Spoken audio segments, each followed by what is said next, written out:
नमस्कार, knocking-news.com में आपका स्वागत है। मैं हूं गिरिजेश वशिष्ठ।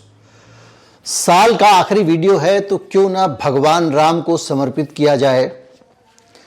राम मंदिर बन रहा है अयोध्या में, क्यों भगवान राम को एक पार्टी के लिए छोड़ा जाए, सबका क्यों ना बनाया जाए और इसमें सबकी बात क्यों ना ढूंढी जाए। आज हम बात करते हैं एक ऐसी चीज की जिसके लिए हम सब भगवान राम के फैन हैं, और वो शब्द है राम राज्य। अब राम राज्य क्या था, कैसा था, क्या राम राज्य में सब कुछ अच्छा गुलाबी गुलाबी था? राम राज्य की अवधारणा क्या है ग्रंथों के हिसाब से, शास्त्रों के हिसाब से, इसी सब पे बात करेंगे। कहीं मत जाइए, चैनल को सब्सक्राइब कर लीजिए। मैं अभी हाजिर होता हूं।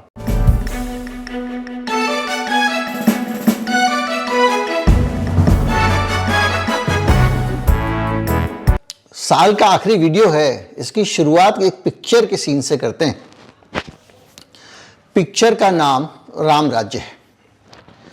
राम राज्य फिल्म का क्लाइमेक्स सीन है और ये फिल्म बनाई गई थी 1943 में। भारत की आज़ादी से पहले कांग्रेस का इकोसिस्टम नहीं था, भारत का ये वाला आंखों में खटकने वाला संविधान भी नहीं था, कहीं ये बहुत सारा जो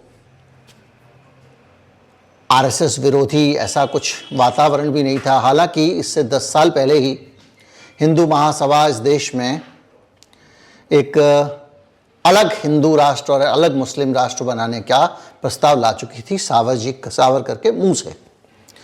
तो ये उस हिंदू महासभा के प्रस्ताव के 10 साल बाद की फिल्म है। तुमने घोड़ा क्यों पकड़ा है? हम आपको चक्रवर्ती नहीं होने देना चाहते। क्यों?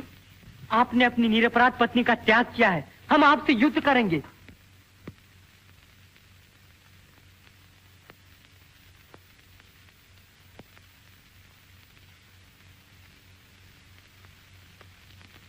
नहीं, ये नहीं हो सकता। लव कुश बेटा, ये कभी नहीं हो सकता। सीते,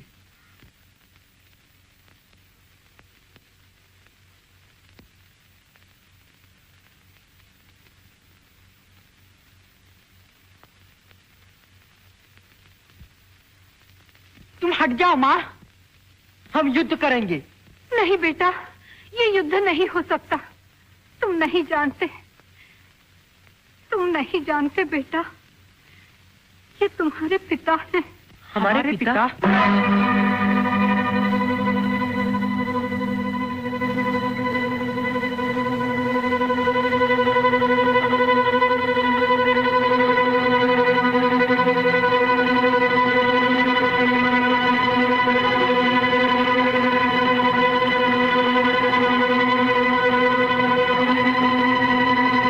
अयोध्या के महाराज रामचंद्र हमारे पिता। और माँ, तुम उनके घर से निकली हुई अभागिनी सीता हो। सीता? और ये मेरे पुत्र? लेकिन रुक क्यों गए श्री राम? ये तुम्हारे पुत्र हैं। अपने पुत्रों को गले लगाओ राम।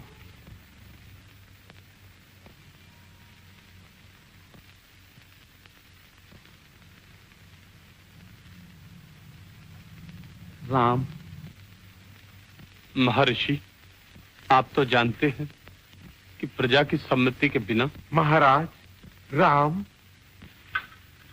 गुरुदेव,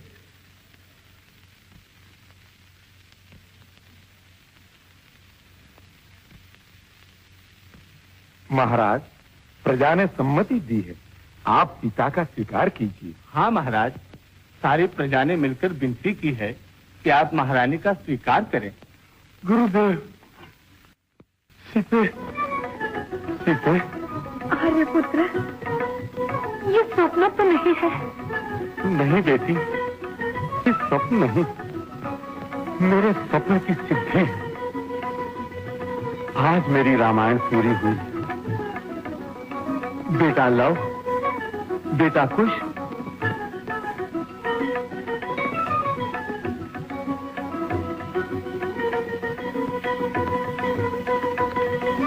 आज मेरी आत्मा को संपूर्ण शांति मिली। महर्षि, आपने इन बालकों से रामायण का गान करवा के अयोध्या की प्रजा का हृदय पलट दिया। आपको कोटिशा धन्यवाद। गुरुदेव, आपका वचन सत्य हुआ। आज मेरा कलंक धुल गया। आज मेरा जीवन सफल हो गया कि मैं पवित्र चरणों में विलीन हो जाऊं।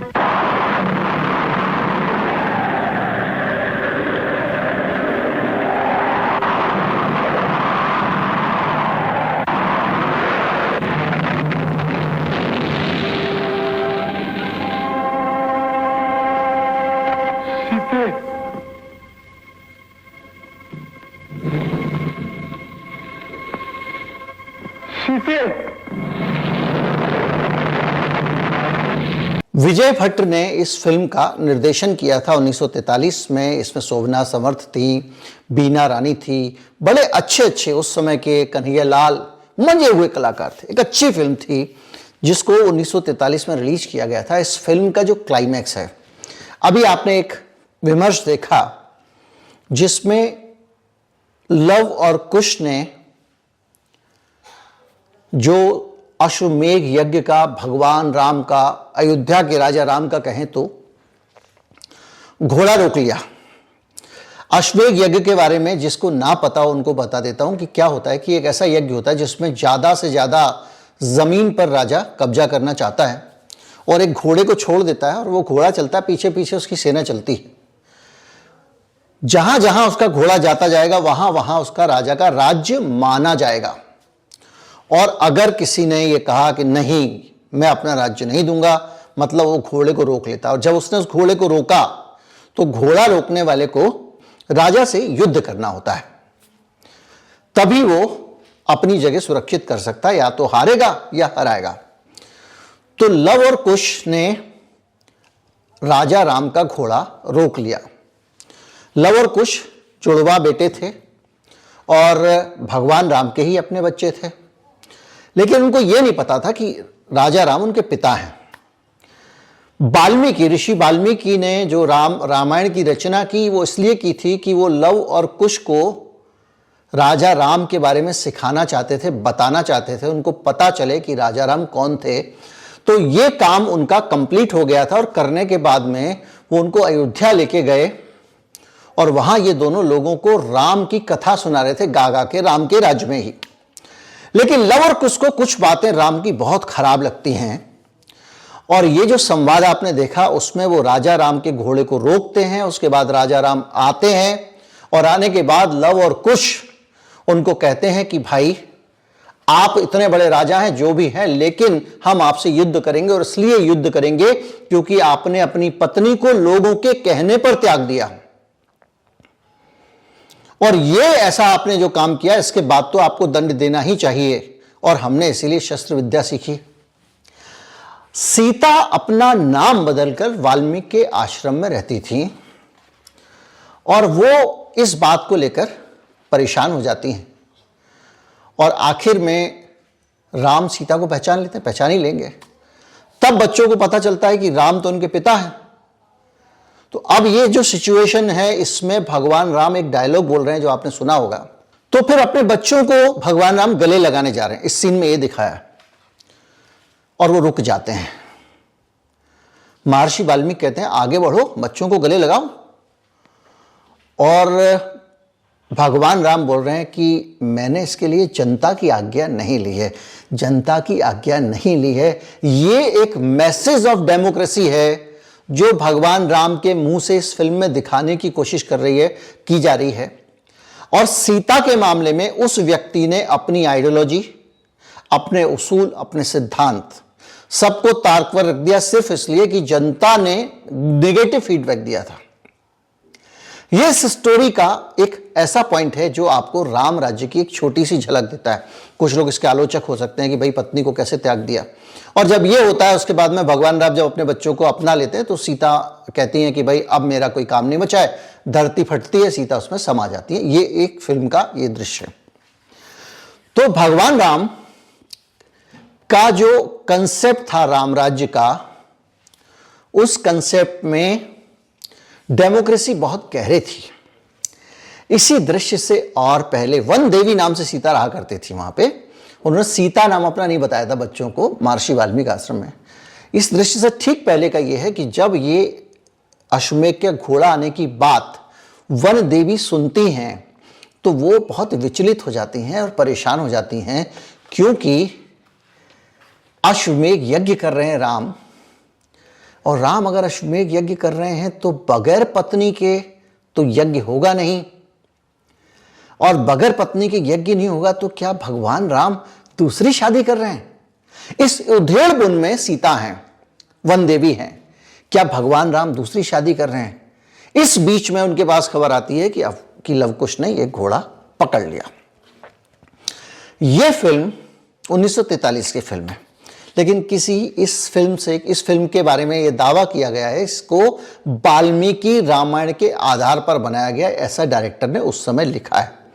बड़ी बात यह है कि भगवान राम पर इतना बड़ा सवाल उठाया गया, कोई कंट्रोवर्सी नहीं हुई। उस वक्त कोई इस सब मामले में लड़ने वाला नहीं था, क्योंकि कोई कट्टरपंथ धर्म के नाम पे नहीं था। बात कब की है? 1943 की, आजादी से 5 साल पहले की। खैर, अब अगर हम इसको आगे जाके देखें और समझें कि भगवान राम वाल्मीकि रामायण में ही एक जगह भरत जी कहते हैं राम राज्य के बारे में, राम राज्य की खासियत बता रहे हैं, उसके विलक्षण प्रभाव को बता रहे हैं।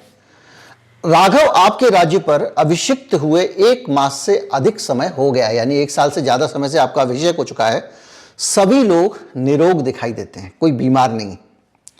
बूढ़े प्राणियों के पास भी मृत्यु नहीं फटकती है, यानी लोगों के से मौत भी दूर हो गई है। स्त्रियां बिना कष्ट के प्रसव करती हैं, बच्चे पैदा हो रहे हैं लेकिन महिलाओं को कष्ट नहीं हो रहा है। सभी मनुष्यों के शरीर हृष्ट पुष्ट दिखाई देते हैं, मतलब हर आदमी हेल्दी फिट एंड फाइन है। राजन, पूर्ववासियों में बड़ा हर्ष छा रहा है। ये भरत जी कह रहे हैं अपने भाई राम को कि आपके राज्य में ये चल रहा है, और ये वाल्मीकि रामायण में लिखा हुआ है। मेघ अमृत के समान जल गिराते हुए समय पर वर्षा करते हैं, बरसात समय पर हो रही है। हवा ऐसी चलती है कि इसका स्पर्श शीतल और सुखद जान पड़ता है। राजन, नगर तथा जनपद के लोग इस पुरी में कहते हैं कि हमारे लिए चिरकाल तक ऐसे ही प्रभावशाली राजा रहे। इतिहास में एक लेखक ऐसा हुआ जिसने अपने महाकाव्य को, अपनी राइटिंग को, अपने लेखन को सच बना दिया। पूरे देश में राम के अस्तित्व को, राम को, धर्म को आज जो मौजूदगी है उसमें एक बहुत बड़ा रोल रामचरितमानस का है, और उसके लेखक हैं गोस्वामी तुलसीदास। गोस्वामी तुलसीदास नहीं होते तो शायद बहुत सारे ग्रंथ हैं संस्कृत के, उसी तरह से रामायण जो है वो कहीं किसी जगह होता और इतना ज़्यादा लोकप्रिय ना होता कि गली गली रामलीला हो रही है, हर आदमी रामचरितमानस के बारे में जानता है, 1-2 दोहे तो सबको याद है। तो गोस्वामी तुलसीदास ने क्या लिखा, ये एक समझने की चीज है। राम राज बैठे त्रिलोका, हर्षित भय सब शोका, बैरु न कर काहू सन कोई, राम राज नहीं कहू व्यापा, अल्प मृत्यु नहीं कवन्यु पीरा, सब सुंदर सब बीरुज शरीरा, नहीं दरिद्र को दुख दीना, नहीं कोई अबुध न लक्षण हीना, ना गुणन्य पंडित सब ज्ञानी, सब गुणज्ञ पंडित सब ज्ञानी, सब कृतज्ञ नहीं कपट सयानी, राम राज नवगेश सुनु, सच राचर जगमाही, काल कर्म सुभान गुण, कृत दुख काहू ही नाही। इन लाइनों का मतलब यह है कि इसमें कोई कपट नहीं है किसी के लिए, सब लोग सुखी हैं, कोई बीमार नहीं होता, कोई कम उम्र में मरता नहीं है, सब लोग नैतिक जीवन व्यतीत करते हैं, सब लोग भगवान में मन लगाते हैं, ये भी लिखा है। इसके साथ साथ ये भी लिखा है कि सर्वगुण संपन्न है सब, कोई भी मूर्ख नहीं है, कोई भी दुखी नहीं है, कोई भी आदमी ऐसा नहीं है जिसके पास ज्ञान ना हो, सब लोग भले भले हैं, सबकी जिंदगी अच्छी है, खेती अच्छी हो रही है, और ये सब ऐसी लीलाएं हैं जो भगवान राम के राज्य में हो रही हैं। ये सारी चीजें, बहुत सारी बातें गोस्वामी तुलसीदास लिख के गए। अगर मैं इसी को पूरा ट्रांसलेट करूंगा तो आप बोर हो जाएंगे। तो ये है राम राज्य। ये वो राम राज्य है जिसका जिक्र गोस्वामी तुलसीदास ने किया। कोई भी व्यक्ति, कोई भी लेखक, कोई भी कलाकार अपने युग को जीता है, अपने दौर का उल्लेख करता है, अपने आसपास देखकर मानक गढ़ता है।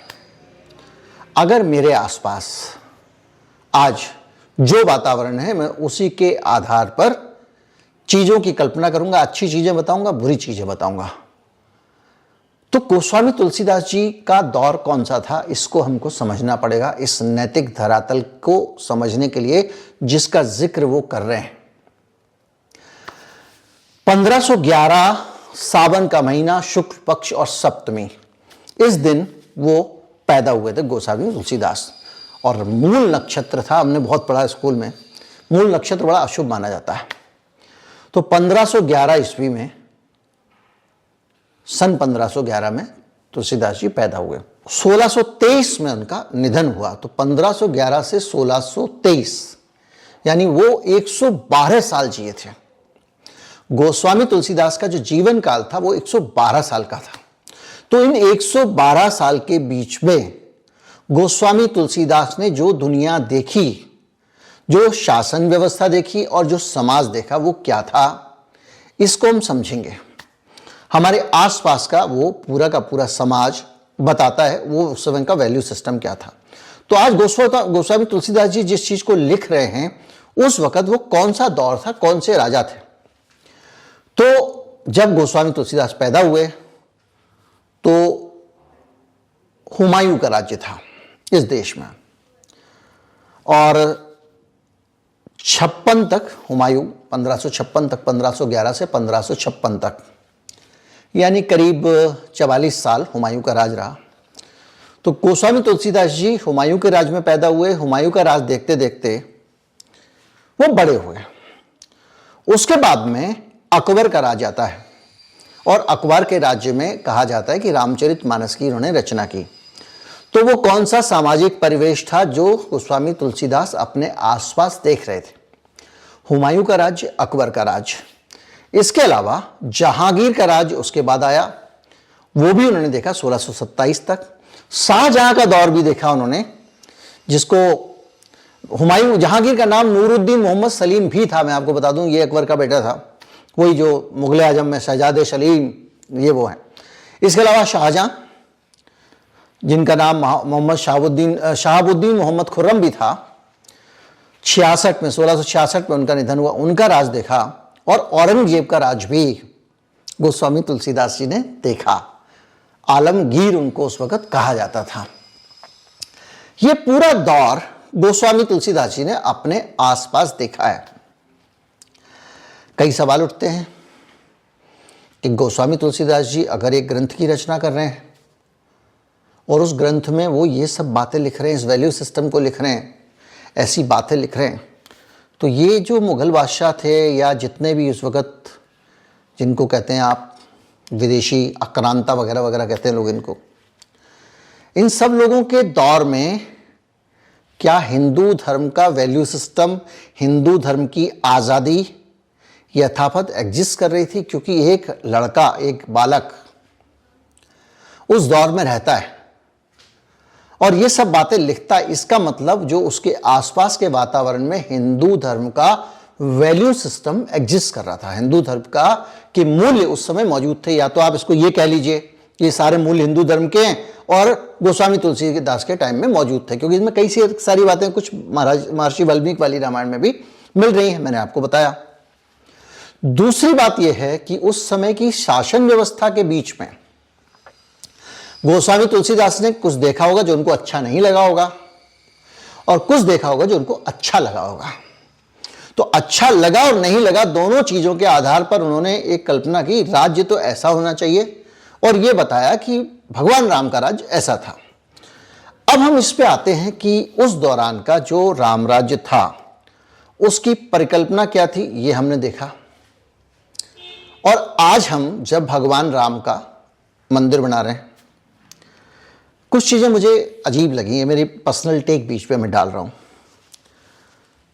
जब इस तथाकथित ढांचा, आप उसको ढांचा कहते हैं ये लोग, लेकिन थी तो मस्जिद, वो ढांचा तो मस्जिद का ही था, उसको जब गिराया गया, यह रामलला का ताला खोला गया था राजीव गांधी के समय में, तो वहाँ उसमें क्या था, कौन सी मूर्ति थी, क्या वो मूर्ति और वो मंदिर और उसका आसपास का सीता रसोई, दूसरा जो इलाका था, उसकी एक वैल्यू है, वो हमारे पुरखों की, अगर आप हिंदू धर्म में उनको पूर्वज मानते हैं तो हमारे पुरखों की देहरी है।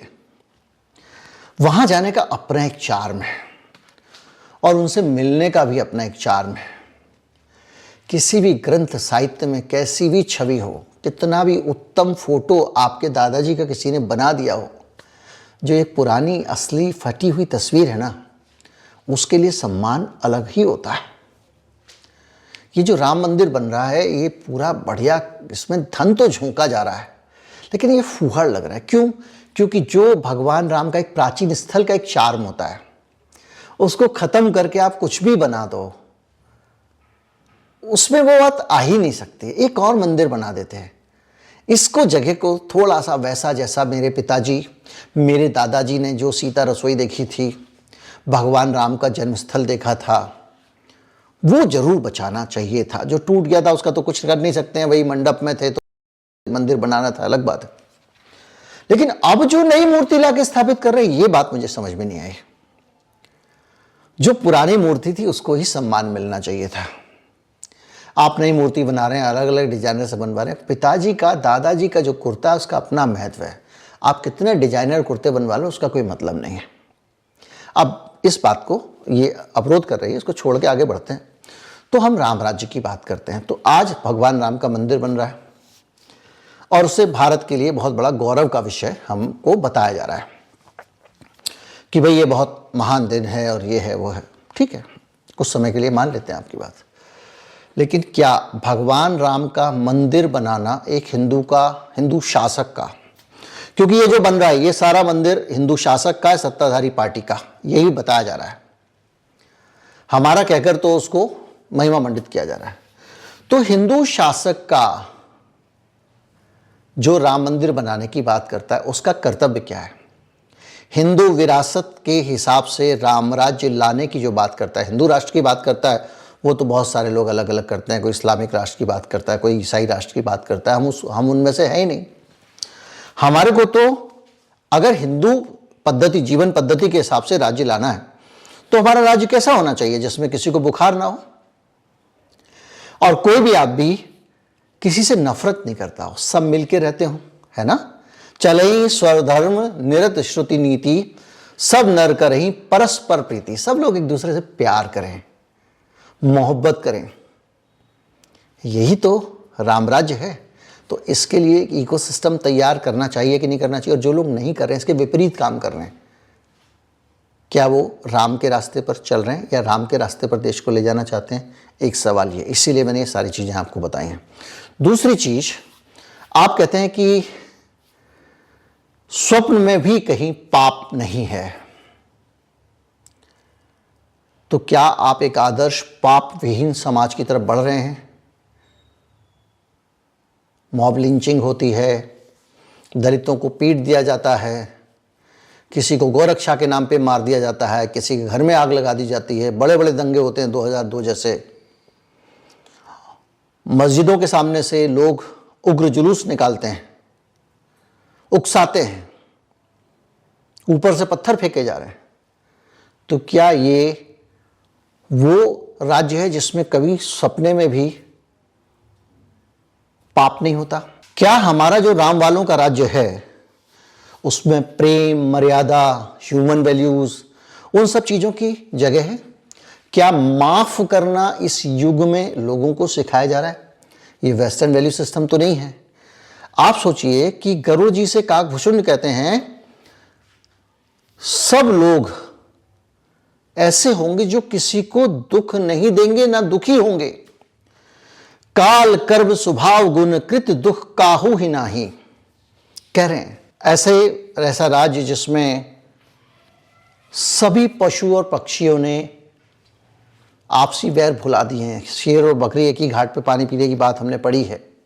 सभी लोग मीठा बोलते हैं, पक्षियों की तरह मीठा बोलते हैं। ये सब चीज़ें, इसके साथ साथ एक दूसरे के प्रति प्यार, मोहब्बत, और सबसे बड़ी बात ये न्याय का शासन, भेदभाव रहित शासन। अब तुलसीदास जी ने किसी भी जगह से प्रभावित होकर यह रामराज्य की कल्पना की हो या उन्होंने पढ़ा हो, और या क्या कोई भी स्थिति रही हो, राम राज्य ऐसा था।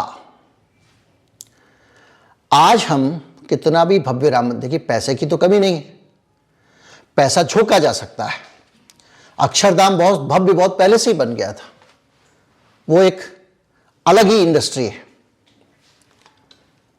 तो इस तरह से भव्य इमारतें, मल्टी स्टोरीज भवन बहुत बन रहे हैं, एक से एक भव्य भवन बन रहे हैं, एक से एक भव्य इमारतें बन रही हैं, शहर भी खूब बसाए जा रहे हैं।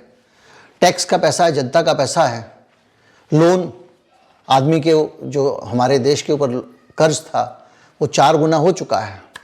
तो सेवा में सविनय नम्र निवेदन है मोदी जी कि राम राज्य बनाने पे फोकस कीजिए। मंदिर और इमारतें तो कोई भी बना सकता है, जितनी चाव बनवा लो। इमारत महत्व नहीं है, महत्व है वो मूल्य, वो अच्छाइयां जो हिंदू धर्म का हिस्सा हैं।